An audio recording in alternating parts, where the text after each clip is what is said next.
जय श्री कृष्ण दोस्तों, बीएसएनआर फैमिली में आपका स्वागत है। दोस्तों, बहुत से भाई बहनों का कमेंट था कि माता सरस्वती की पूजा किस प्रकार करनी चाहिए, उनका मतलब व्रत अगर करना चाहे तो कब से प्रारंभ करना चाहिए, कितने व्रत रखने चाहिए, क्या खाना चाहिए।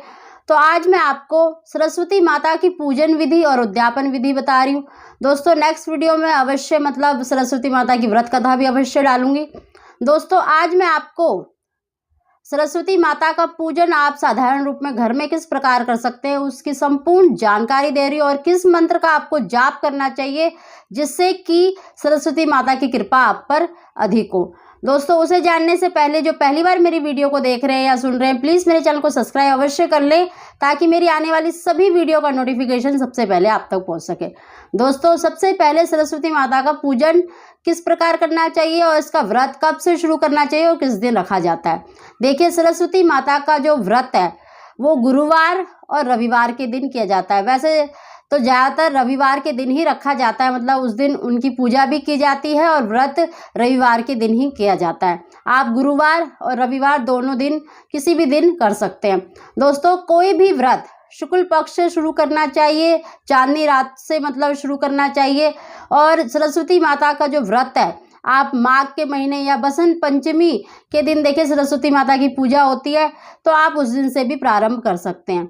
मतलब माघ के महीने से प्रारंभ करें तो और अच्छा है, क्योंकि बहुत ही शुभ माना जाता है। और शुक्ल पक्ष के मतलब चांदनी रातों से आप कभी भी शुरू कर सकते हैं, और आप अपनी इच्छा अनुसार व्रत रख सकते हैं। 7, 11, 21 वो आपकी इच्छा के ऊपर है। और क्या खाना चाहिए, देखिए व्रत में जो सरस्वती माता का व्रत है वैसे तो फलाहार रखा जाता है। अगर नहीं, जो लोग नहीं रख सकते वो एक समय पीला भोजन करते हैं, मीठा पीला भोजन करते हैं, तो आप भी ऐसे व्रत कर सकते हैं और अपनी इच्छा अनुसार जितने चाहे उतने व्रत रख सकते हैं। जो सरस्वती माता की जो पूजन विधि में जो सामग्री है, देखिए रोली, मोली, कुमकुम, हल्दी विशेष रूप से रखें क्योंकि माँ सरस्वती को हल्दी अति प्रिय है। और गुलाल भी अवश्य रखें। पान के पत्ते, सुपारी, लौंग, इलायची, बतासे, पंचमेवा और जो पानी वाला नारियल होता है जिसे कलश बनाते हैं, अगर मतलब इस प्रकार आप सब सामग्री ला सकते हैं। दोस्तों, सुबह स्नान करने के बाद हो सके तो आप पीले वस्त्र धारण करें या सफ़ेद, ये 2 तरह के ही वस्त्र पहने जाते हैं सरस्वती माता के पूजन में। और सबसे पहले एक चौकी पर आप पीला कपड़ा बिछा लीजिए।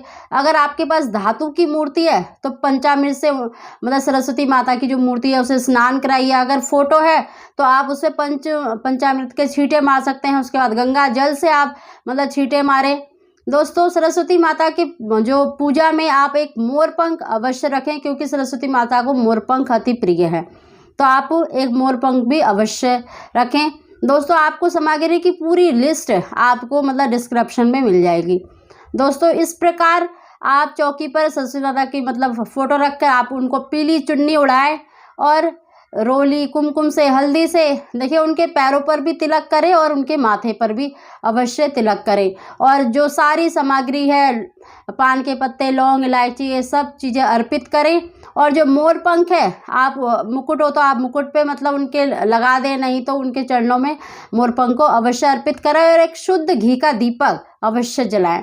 और सरस्वती माँ को प्रसाद में आप चाहें तो मतलब पीली मिठाई वगैरह ले सकते हैं, नहीं तो पीले चावल जो घर में मीठे बनाते हैं वो बना सकते हैं। मतलब स्वादिष्ट भोजन का भोग लगाया जाता है। तो आप इस प्रकार मतलब सरस्वती माता का पूजन करें, दीपक जलाकर, और मतलब फिर कथा पढ़े और उनकी आरती भी अवश्य करें। और हो सके तो ओम ऐं सरस्वती नमः, ओम ऐं सरस्वती नमः, इस मंत्र का जितना हो सके उतना जाप करें। ये बहुत ही विद्यार्थियों के लिए खासकर बहुत ही शुभ रहता है ये।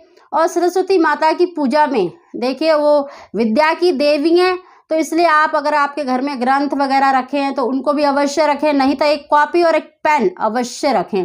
और कॉपी पर भी स्वास्तिक बनाएं और जो पेन है उस पर मूली अवश्य बांधें। और जो प्रसाद आपने बनाया है वो बच्चों में अवश्य बांटें, क्योंकि जो सरस्वती माता है उनको विद्यार्थी अति प्रिय हैं, तो आप मतलब विद्यार्थियों बच्चों में अवश्य प्रसाद को बांटें। आप इस प्रकार व्रत रख सकती हैं और कथा पढ़ लें।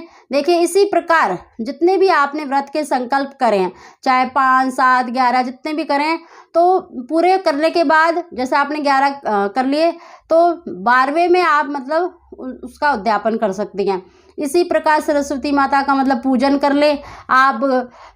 जितने आपने व्रत करे हैं आप अपनी इच्छा अनुसार, जैसे बच्चे, क्योंकि इसमें बच्चों को भोजन कराया जाता है और एक ब्राह्मण को अवश्य भोजन कराएं। इसमें आप 5, 7 जितने बच्चे मिल जाए उनको भोजन कराएं। हो सके तो सूखा सामान दे दे, नहीं तो उनको मतलब फल और एक एक कॉपी पेन, जो पढ़ाई से संबंधित वस्तु है वो अवश्य उनमें बांटें। और एक ब्राह्मण को भी अवश्य भोजन कराएं उस दिन और हवन कराएं।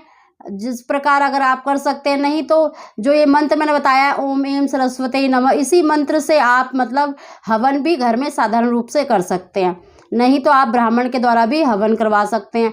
तो अपनी इच्छा अनुसार दान दक्षिणा जो आप देना चाहें ब्राह्मण को, बच्चों को, मतलब दान दक्षिणा अपने समर्थन में अवश्य बांटे। और जो पढ़ाई से संबंधित वस्तु है वो अवश्य बांटे उन्हें।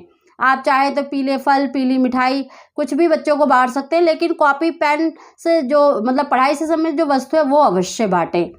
दोस्तों इस प्रकार आप उद्यापन कर सकते हैं। दोस्तों अगर आपको मेरी जानकारी पसंद आई हो, वीडियो पसंद आई हो, तो प्लीज़ लाइक करें और मेरे चैनल को सब्सक्राइब करें। आप सभी को जय श्री कृष्ण।